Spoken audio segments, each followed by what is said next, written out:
The last 2 years have seen Konami ask gamers the question, do you think they've forgotten about PT yet? The answer is, hey, have you heard they're remaking Silent Hill 2?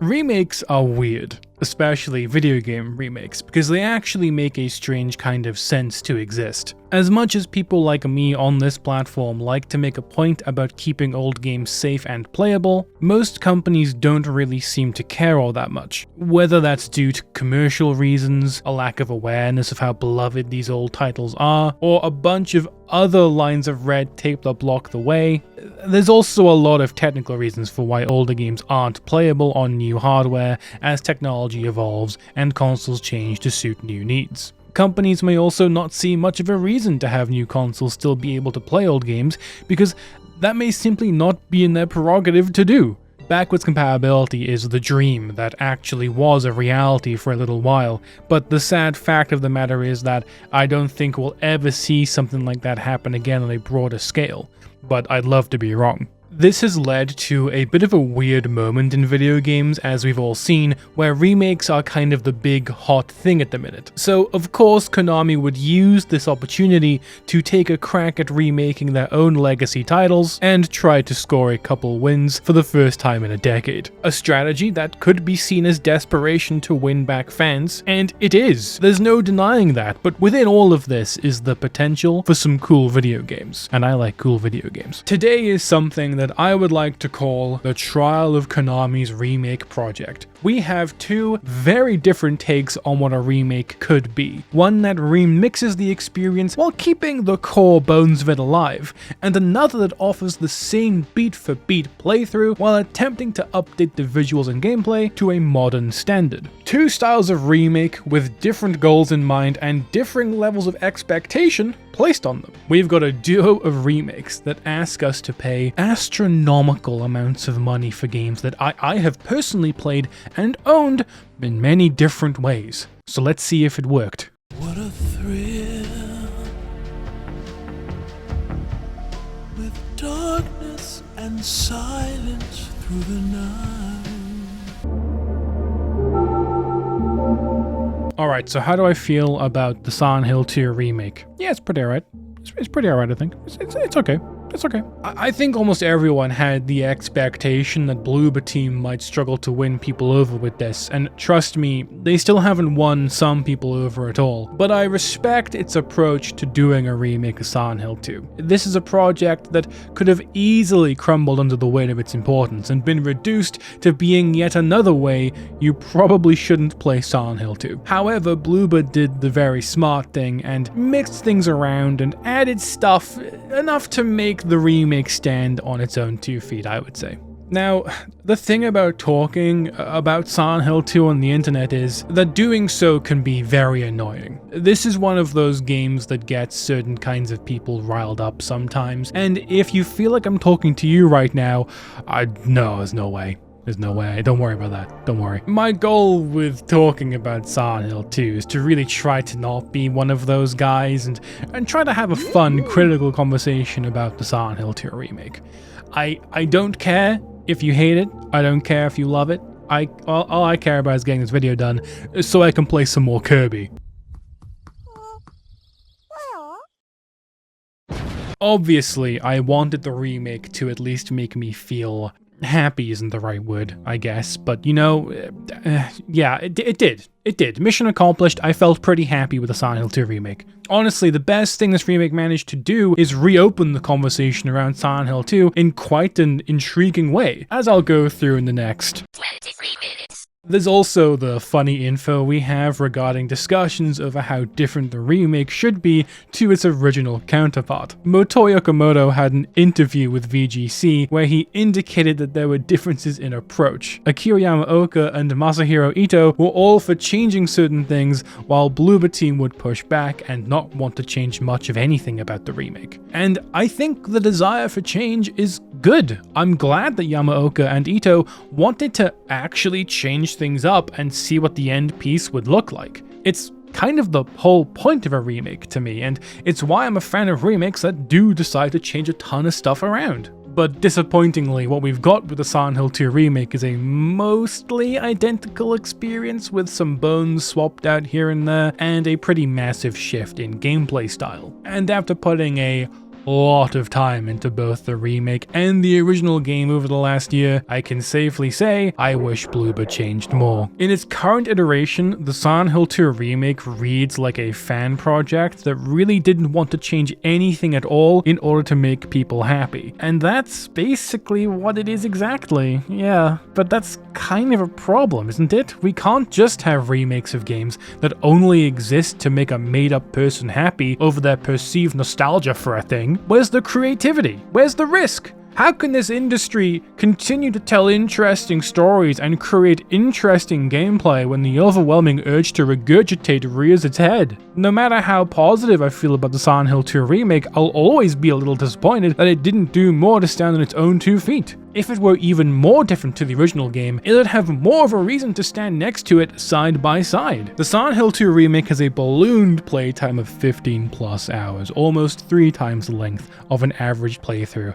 of Silent Hill 2. In itself, that's enough of a problem for people to write the remake off entirely. But it's especially weird because despite that extra time, there isn't too much in the vein of added content like new characters or completely different locations. Sort of. This is still the same broad story, the same people, the same town, in some ways more literal than you'd think, and the same moments remade for audiences new and old. The extra hours come in the form of the town being made a little bigger, dungeons being made much larger, and a pace that generally demands a slower kind of motion from the player. It's very easy to imagine the remake feeling like a bloated mess for people that don't really want to spend a ton of time running down the same corridors and looking at the cracks in the tiles again and again. But to people that do want to take things a lot slower, I think Bloober Team rewards that choice pretty effectively. Brookhaven Hospital alone easily took me 3 to 4 hours to clear on my first playthrough, the extra time coming from each section being made longer and more defined overall. And it helps that each of these parts is more tonally distinct too. When you enter the hospital, the sun is setting and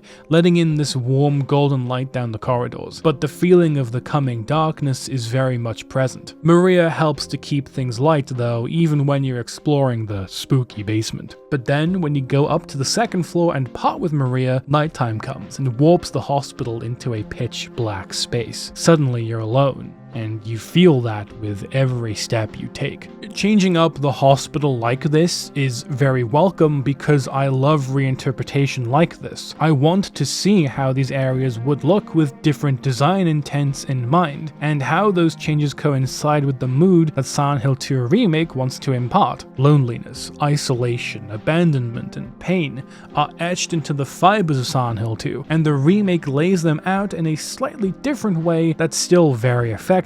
All the while getting me to feel some new things as I walk down these long corridors and hear the sounds of something I don't recognize in the vacant apartments.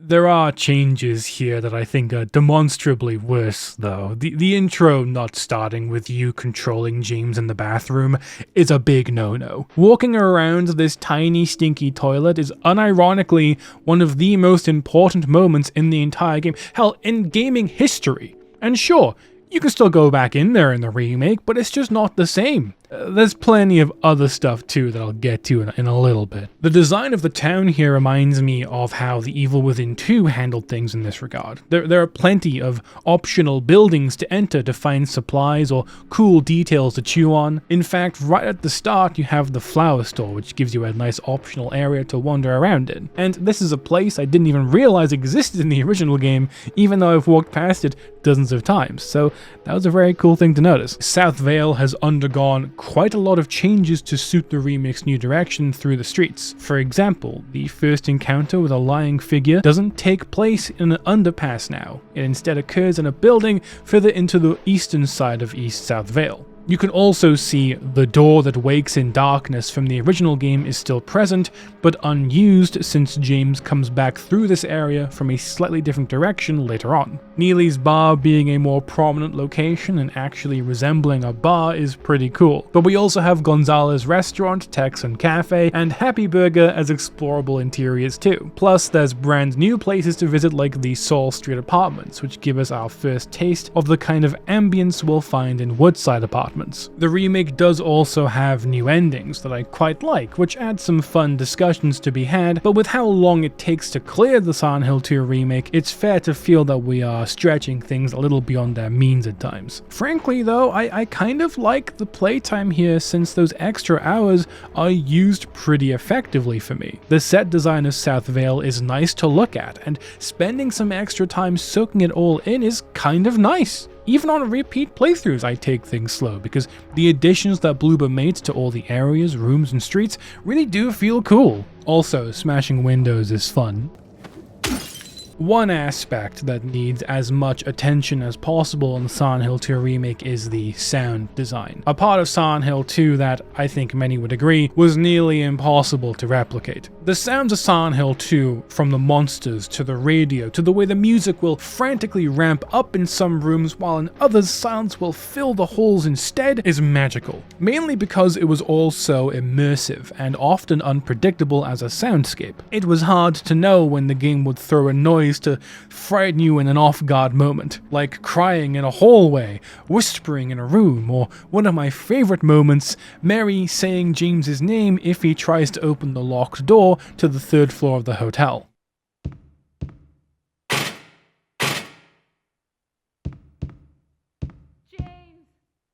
Each sound effect had some importance to the overall story too, giving replays greater meaning and context to a room where stifled breathing could be heard.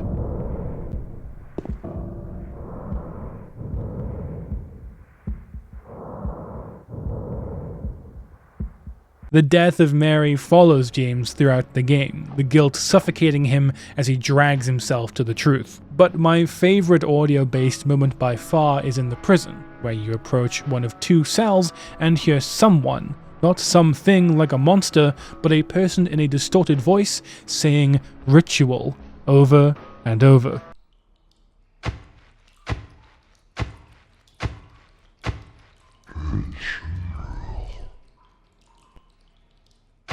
James looks up as if something is towering over him in the cell, but whatever it is standing there is completely invisible. Then, if you shoot it, it makes unique pain sounds that no other monster in the game does.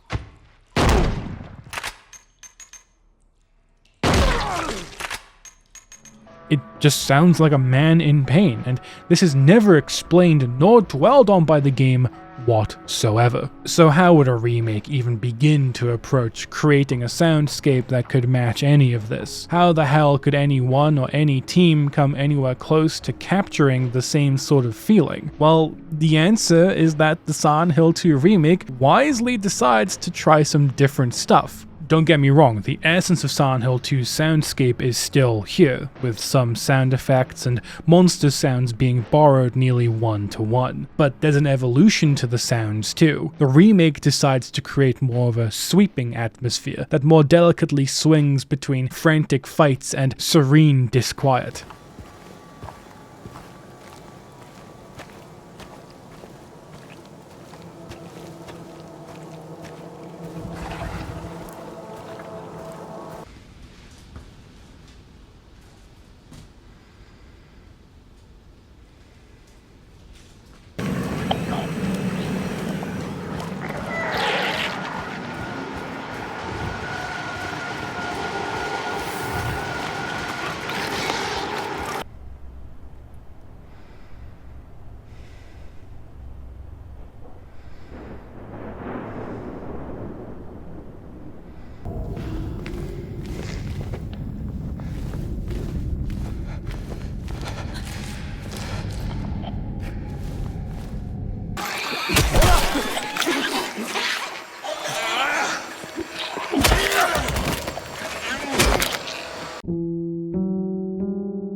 Sounds sort of blend in with each other in the soundscape that tiny bit to make them feel more cohesive and additive to each other, and it certainly creates something different to the original game in the process.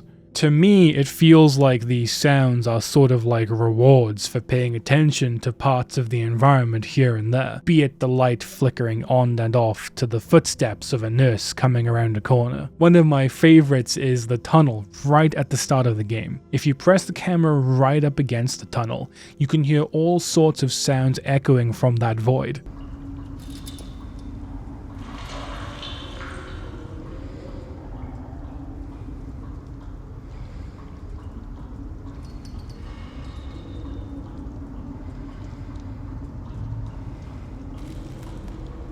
And that might be a bit too early to start hearing things like this, since the forest walk is really where these sort of monstrous sounds should start playing. But the tunnel isn't in your face, telling you to come visit it with a big objective marker. It's a part of the environment, and engaging with it like this gives you a glimpse of what's to come, and I think that's really cool. Another element I love in the sound design is the drapes you find blocking certain parts of the town. They flap in the wind, and the giant fence they're hung over creaks a little bit too.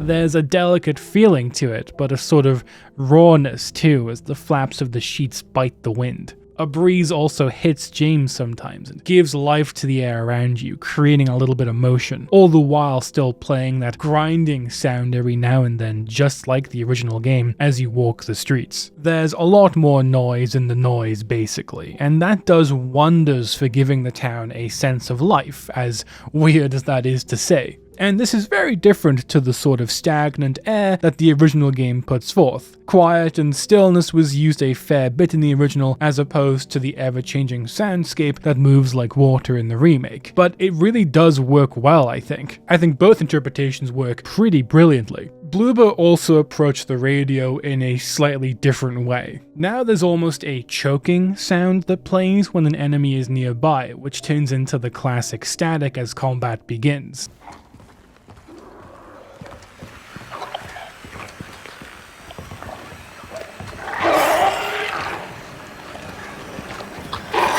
But combat is also accompanied by this oddly angelic sound that slowly fades out as the monster dies.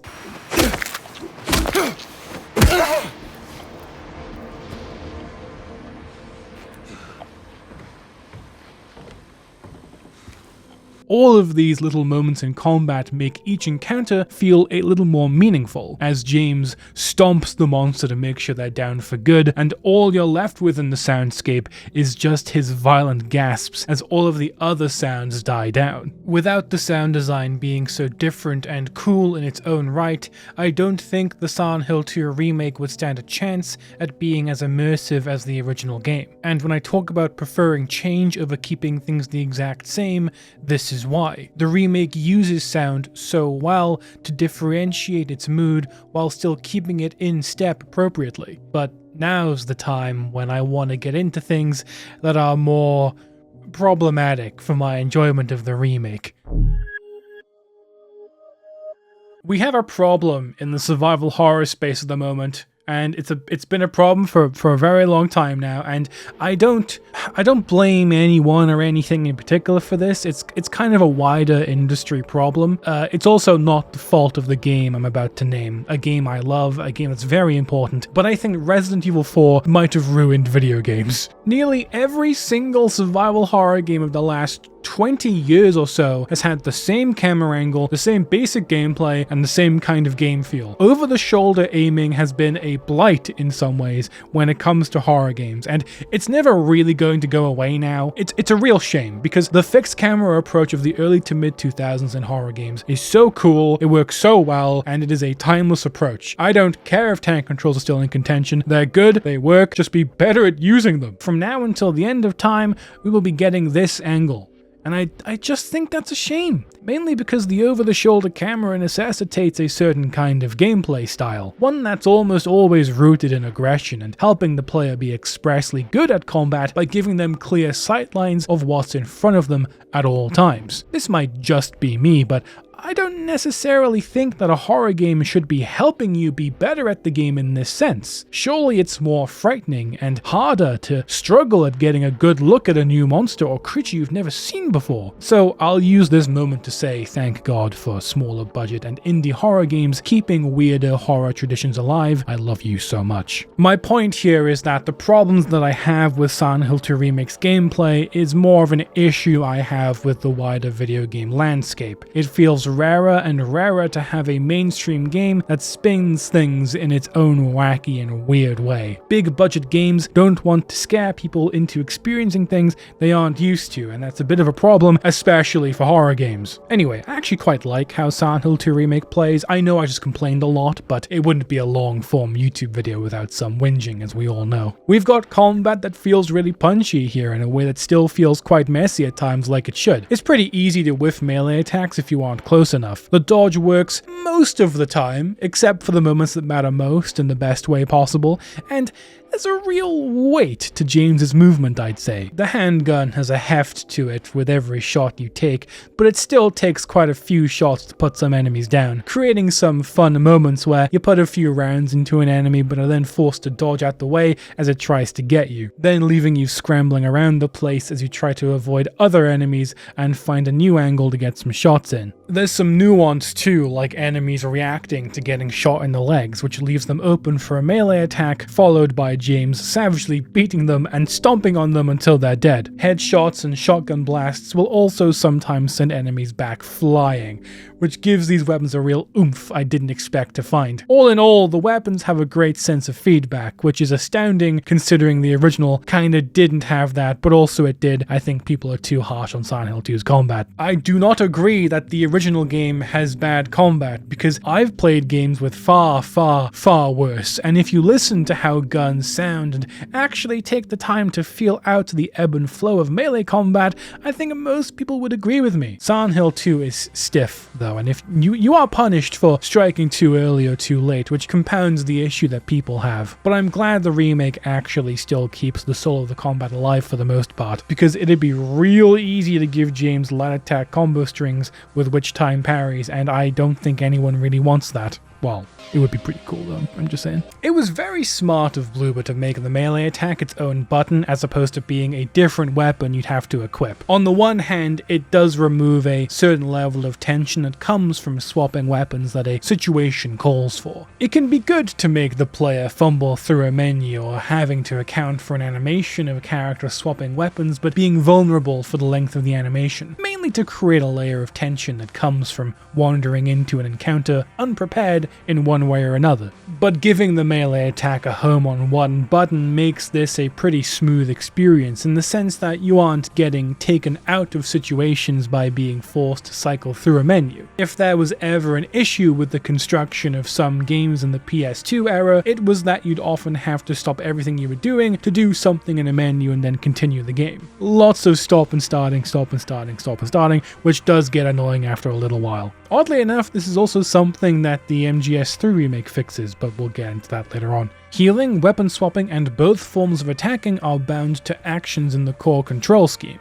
When a combat encounter starts, you are there, present, and dealing with what's in front of you with no interruptions, which sort of adds to a feeling of immersion that helps the rest of the game out too. Immersion is really something that most remakes should strive to achieve in my mind. If you're gonna bother recreating an experience, then you can also do everything in your power to take away elements that serve to distract me from the meat of the game. Enemy design fits in with the way the combat handles itself really well too. Flying figures can attack at range by spitting some kind of acid at James, and the Otherworld version can spit much farther and bursts when it dies. Mannequins actively try and hide from James, but looking at them for a few seconds causes them to come back to life and attack you. Nurses are just purely aggressive and tanky to take down in a one-to-one fight. They can also grab James's pipe if you keep attacking them, which was Very cool to see the first time it happened. But if you can knock one down from behind, they're pretty quick to deal with. Giving each enemy such a distinct personality helps to diversify the combat so much more. We aren't really dealing with stuff that's more complex than the original game per se, but the little differences in your approach and the way these enemies engage with their environment do make a big difference. The inclusion of mannequins that can climb walls like spiders in the prison are a fantastic addition too, that forces you to engage with your environment in a completely different way. It's very good. Boss fights are also so much more of a coherent thing now as a result of all of this stuff too. Silent Hill 2 has elements that are strictly not very fun with boss fights that could be described in lots of ways, with mechanically complex not necessarily being among them. But since when should a horror game, a psychological horror game in particular, always be fun? I feel like there should be elements that make you question things, sections that test your patience, and aspects that don't have you eager to revisit them on a repeat playthrough. Part of the maturing of video games as an art form is having experiences that don't fall back on needing to please the player every step of the way. Friction and arduous design choices exist to make you feel a certain way, and if the player feels bad or annoyed, maybe they should search their feelings and figure out why they may feel that way and whether or not that feeling is intentional. Anyway, the bosses in the original game are pretty bad, and the remakes are very good, and I like them a lot. One of my favorites is in the hotel near the end when you fight the Mandarin that bursts through the wall. The Mandarin is an enemy that went crucially underused in the original game, and you never got a great look at it as it was obfuscated by the chain link floor it was attached to. And it's the same for the first few encounters with it in the remake, but then you get to see it in all its glory in the hotel and need to figure out its weak point on the spot. Before, you could just attack its weird suction lip hands and it'd fall to its death, but here you need to aim for its face, which can be pretty tricky as it starts to move around the place. This is a very good fight. The final boss is also much more of a desperate fight this time around, with 3 distinct sections. First is the standard fight that you'll remember from the original, but then the second phase, James gets sent crashing through the floor and the fight becomes a cat and mouse chase as you scramble to get your footing and keep an eye out for where the boss will come from, culminating in the final phase where you're once again out in the open, but the boss is even more desperate to cut you in half. There's a real feeling of desperate rage coming at James here, which works really well. It's a loud, dramatic, complex fight that still ends in that quiet moment where you have to finish it off. Bosses feel really climactic in the remake as opposed to the sort of reluctant inclusions that they were originally, and they show off the things that the remake does well in its most chaotic moments. It does something that I never thought possible, which is make me excited to actually partake in a Silent Hill boss fight. So yeah, overall I'm very pleasantly surprised with the Silent Hill 2 remake. It won't ever be able to replace the original, but I don't think it's really trying to. Well, Konami might think it does in its weird way, but don't blame Bloober for that. As someone that had dire expectations for this, it's really surprised me in a good way. The Pyramid Head chase is really bad though. I wish they'd fixed this whole sequence. It's just not right. James. James.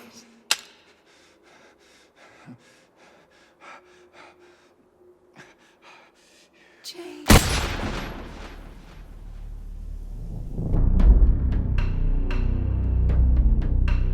Alright, so Metal Gear is my favorite thing.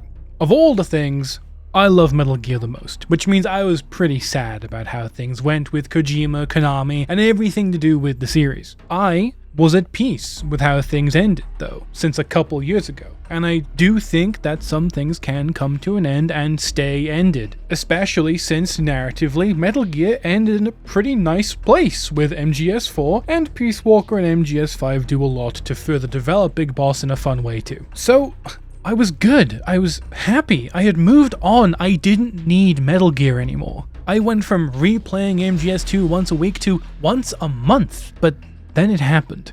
Rumors spread of a Metal Gear Solid 3 remake. There I was, the little boy who thought he'd grown past his need for new Metal Gear things, excited about a new Metal Gear thing. And now, here I am, with the Metal Gear Solid 3 remake, Konami's first real attempt at bringing Metal Gear back to the light in nearly a decade. So, how is it? Just when I thought I was out, they pulled me back aquí.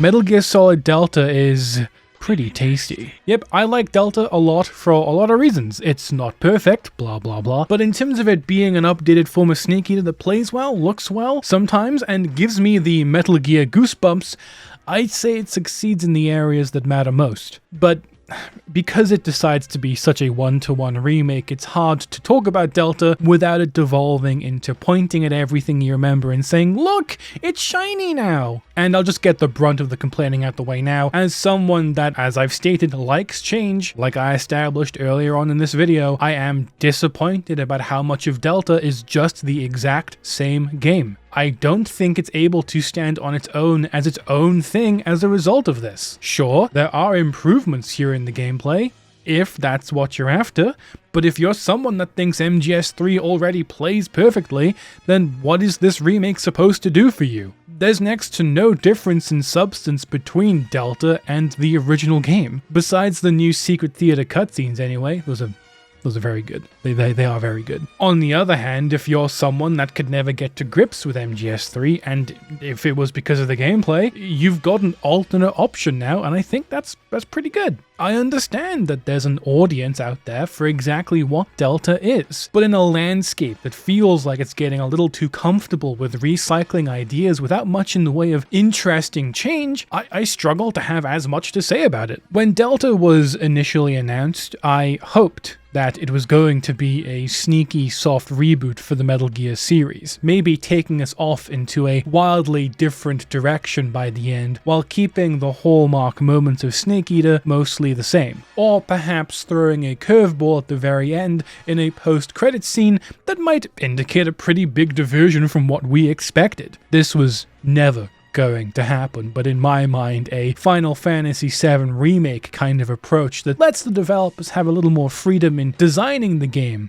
is more of what I'd wanted from a new Metal Gear thing. At this point, this feels like pretty common knowledge in the Metal Gear community, but, you know, the one goal Kojima had in mind after MGS2 was to pass the series on to the rest of his team. His intention in 2001 was not to keep making Metal Gear until 2015. So whenever people say that this series is done because he's not a Konami anymore, I don't think they should try and assume how he feels about Metal Gear's continued lifespan. I'd like to think that he's happy that members of his former team continue to have work, jobs, and have the opportunity to create something brand new soon, as long as Konami lets them, I hope. But I'm not Hideo Kojima, neither are you. We have no idea what he thinks. Or do I? Anyway, the Final Fantasy VII Remake approach, it tries to keep the old and new fans happy at the same time, which almost never works out, let's be honest. Keeping two groups of people happy ultimately results in both groups feeling a little sad when it's all said and done. But, you know, like I've said before, I take the stance that remakes should strive to be as weird and wild as possible and deviate wherever they feel like. Because we have the original game, and making something that's basically just that game again with updated visuals is pretty confusing to me. But, you know, like a lot of other people that really love Metal Gear, after the decade we've had, I'll take anything at this point, and the fact that Delta is a pretty damn solid remake with stuff that still had me shrieking like a tree frog at how cool it was, I fear I am exactly the kind of guy that Konami sees me as deep down. All of the cutscenes are shot-for-shot do-overs 99% of the time. The voice acting has been completely reused, the bosses play the same for the most part, the level design is unchanged, nearly all of the weapons and items are the same too. In a lot of ways, Delta is a one-to-one clone of Snake Eater with just enough differences in the tiniest of minutiae to keep Metal Gear sickos like me interested, and anyone else that may want to dip their toes into Metal Gear with this entry. But there's a feeling that's not quite right with this either for me. You know, it feels like we've been here before with Metal Gear, specifically Metal Gear Solid 1. Now, I'm not a de facto Twin Snakes hater like most people on this platform. I'm not gonna use this as an opportunity to hijack the conversation around Delta and shit all over the Twin Snakes. I just find it funny that Delta, for all intents and purposes, is the exact same sort of thing. And that fact does indeed mean that Delta suffers from plenty of the same problems as the Twin Snakes, but we'll get to that in a bit. Detail has always been at the core of Metal Gear visually, texturally, mechanically. With that in mind, Metal Gear Solid 3 getting the ultra realism update makes complete sense. Crawling through a cave and seeing a frog that looks like an actual frog is kind of insane. Then you keep looking at it and realize that this real frog on your screen moves like a PS2 animal. But the detail on offer here really does a lot for Snake Eater's presence. Aesthetically speaking, Delta kind of feels like a love it or hate it kind of game. MGS3's visuals on the PS2 were groundbreaking and still look amazing to this day thanks to well-directed cutscenes, gorgeous lighting, and character models that emote well. Delta's ultra realism kind of took my breath away at first, but I'm not sure if it was amazement at how good it looked or how weird it all felt. The bones of a PS2 game are still here, cutscenes are still PS2 cutscenes, and it's pretty obvious. Slapping such high fidelity, realistic visuals on top of all that is weird to look at sometimes. But other times, it does look amazing. I don't really have a smoking hot take or point with the visuals, because I really do think that both versions have good and bad points. The original game can accentuate certain moods way better thanks to an abstraction of realism like I talked about with Silent Hill 2. But I really like how character models have been reinterpreted. Big Boss looks incredible, and seeing how close he looks to his model in MGS5 is very cool. Being able to chart the difference in age like this it hits a bit different. I also love how the boss looks. She looks strong and has those fierce eyes, but she also looks tired from the depth of her soul. Volgin's scars look sick. Ocelot looks like a weird little meow meow. Eva looks a bit weird, I won't lie. Oh, and for some reason, Delta applies a radio filter to the codec calls. A radio filter that will routinely cut out at various points. Your codename for this mission will be Naked Snake. I'll be referring to you as Snake from now on. You're not to mention your real name. Snake? What, you don't like snakes? What do you mean? Well, you've eaten one before, haven't you? In survival training. I'm glad to hear that. Konami, can we please have a patch to turn this off? I don't understand why you've done this. I understand that MGS5 had it, but it's a bit annoying to listen to, especially when it decides to not work for some reason sometimes. Thank you.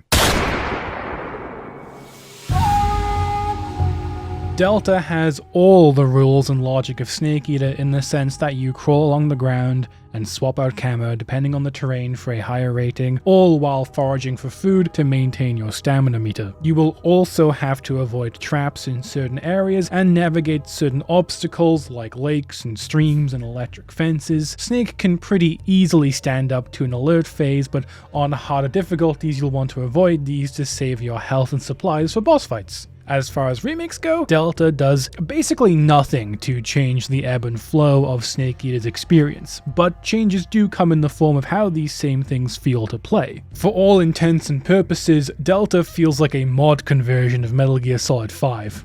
More specifically, a conversion of Ground Zeroes, actually, in terms of how heavy and slow-paced the gameplay can feel at times. Sadly, you can't sprint through areas and sucker-punch enemies on your way through to getting Foxhound rank. You can briskly jog and do all that, though. Movement feels slow, heavy, methodical, as you work your way through the tall grass, moving from tree to trunk and stalking your enemies through the woods. There's a level of immersion as a result of this that gives me that Ground Zeroes feeling. A feeling I wasn't sure I'd ever have again, of being up close to the dirt, slowly skulking along the ground and using any available cover to hide from enemies. Seeing every little root that Snake has to carefully crawl over adds to that level of immersion, which makes the stealth feel stealthier to me. In Incidentally, the control scheme here is also basically the same as the 3DS version of Snake Eater, so because it's funny, I'll start pretending that Delta is actually a remake of that. Movement also feels a fair bit clumsier than Snake Eater 2 though. Unlike in the original where Snake can initiate movement quickly, change direction with no difficulties, and where there's a sharper point to the ending of animations, Snake has to stumble between smooth animation transitions in Delta. And they look very nice, especially when shifting from crawling to crouch walking just like in MGS5. But having to account for all of these micro movements, as well as a very sticky cover system that tries to combine the ways that Snake Eater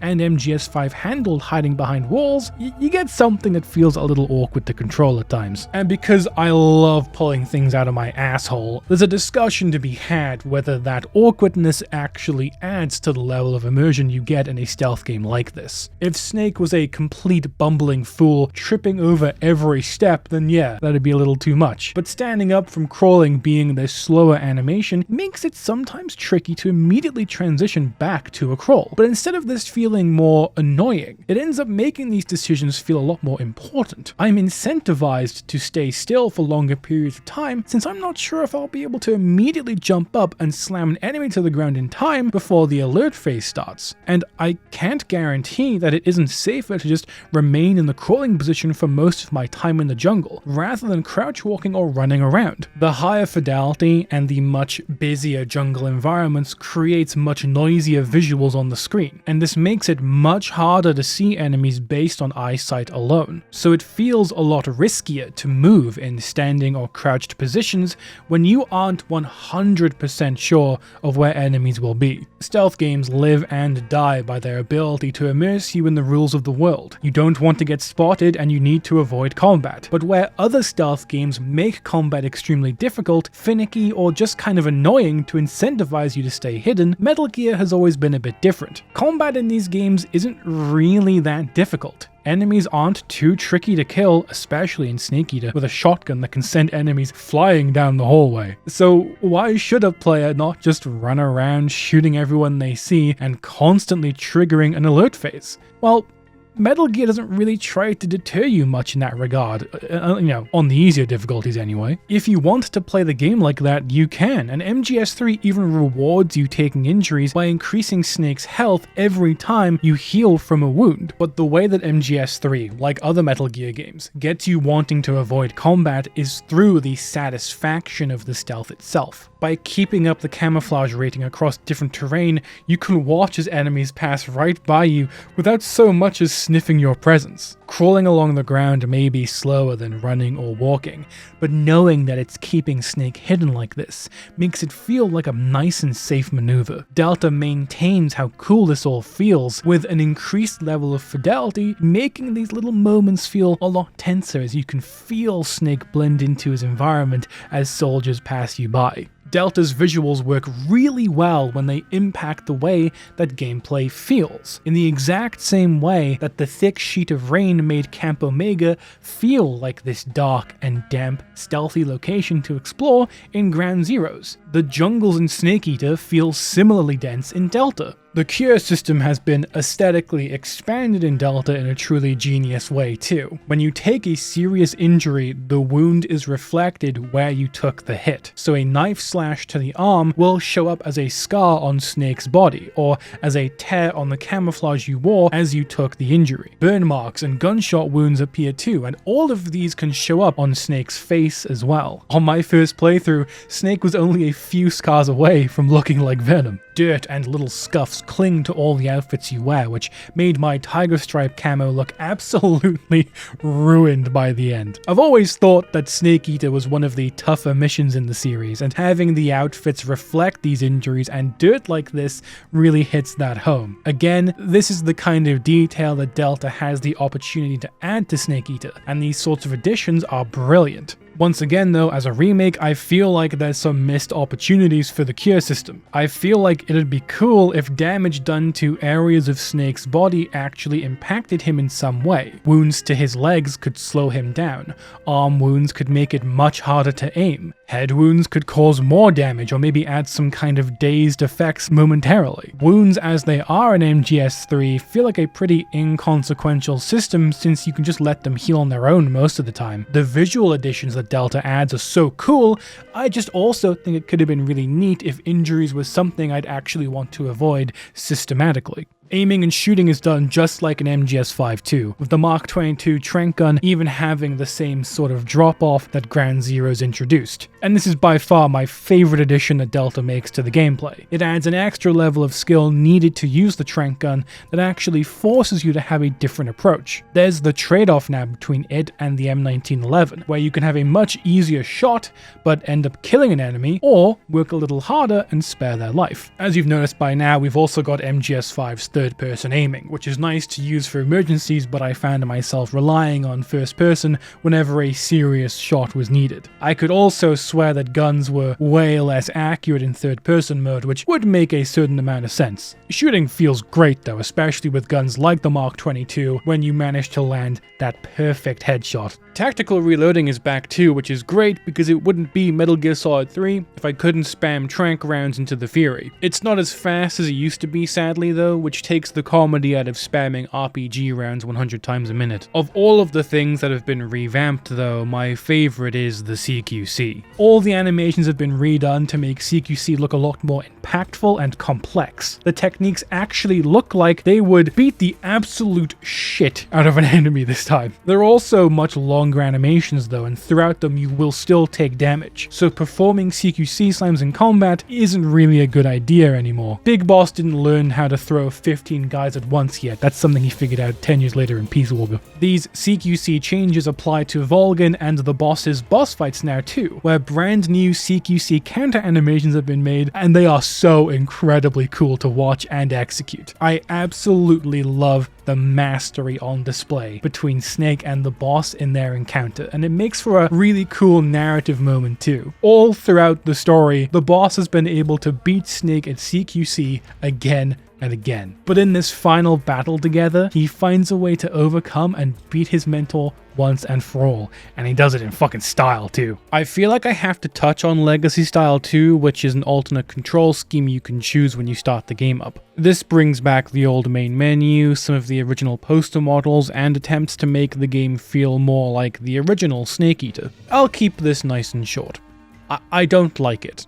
I don't think it feels at all like the original game's control scheme, and I wish I could just toggle the fixed camera in new style, just like how I could in Subsistence and HD. That is all.